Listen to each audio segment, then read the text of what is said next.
بسم الله الرحمن الرحيم. معكم محمد شحاتة من سلسلة فيديوهات الحياة في أمريكا. النهاردة برضو هنكمل معاكم مشوار الأكل شوية. هوريكم النهاردة ازاي طريقة تخليل اللفت بأسهل طريقة ونقدر ناكل منه بعد 3 أيام. أنا هنا هون قطعت الكمية ديت بالصورة ديت، هما دول 4 ودي 5. هوريكم ازاي طريقة التقطيع الأخرانية.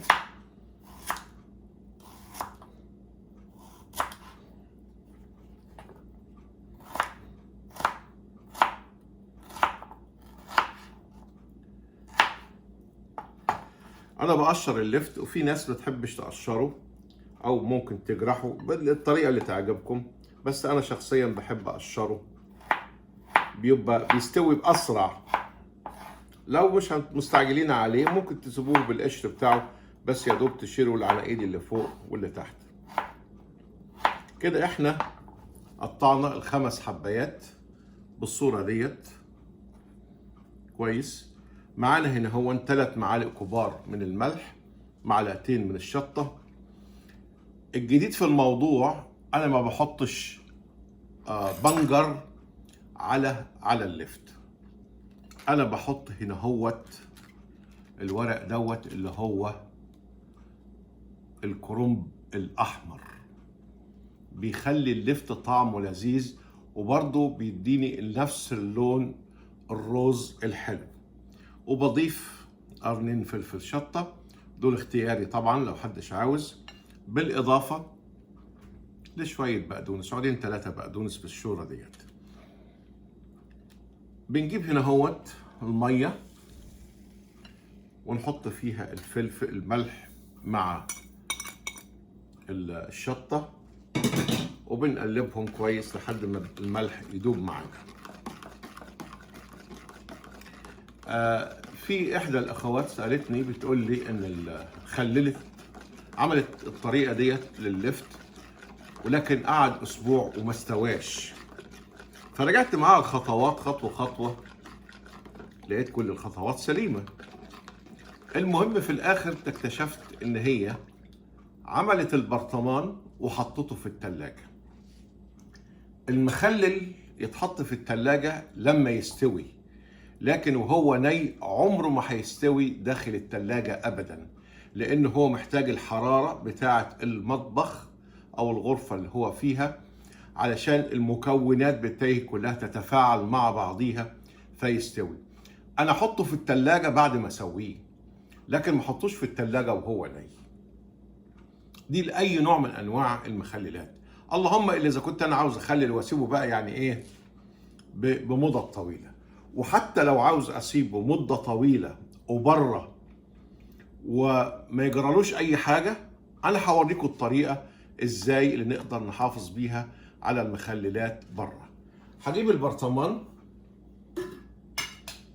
اول حاجة هفرش فيها الورق الكرنب الاحمر تحت هنا اهوت بالصورة ديت، واحط البقدونس، احط قرنين الفلفل، وابتدي احط اللفت بتاعي.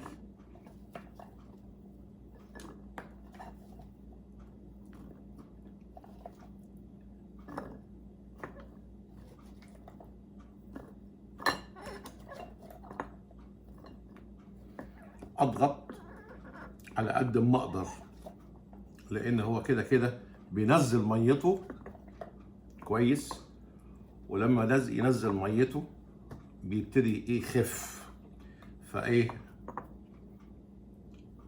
مفيش مشكلة ان احنا نضغط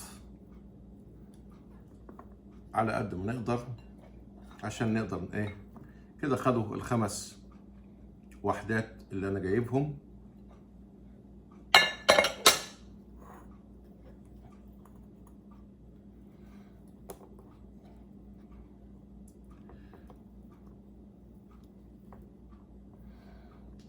على قد ما بنقدر بنضغط زي ما قلت لكم لانه بينزل ميته. ابتدي اضيف الميه اللي انا عملتها بعد ما دوبت فيها الملح والفلفل بالصوره ديت.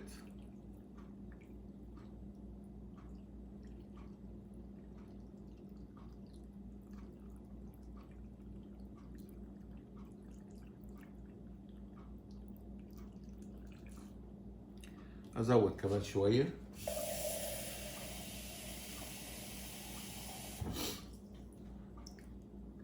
معلش انا اسلوبي في طريقه طبيخ اسلوب قديم اللي هو بتاع امي وجدتي، ما بحبش ان انا ازوق الحاجه وايه ابهرجها. نيجي لاهم خطوه في الموضوع، ان انا بجيب حته كيس بلاستيك اهيت وبحطها كده. المقصود بالكيس البلاستيك دوت ان انا بمنع دخول الهواء من اي جهه كانت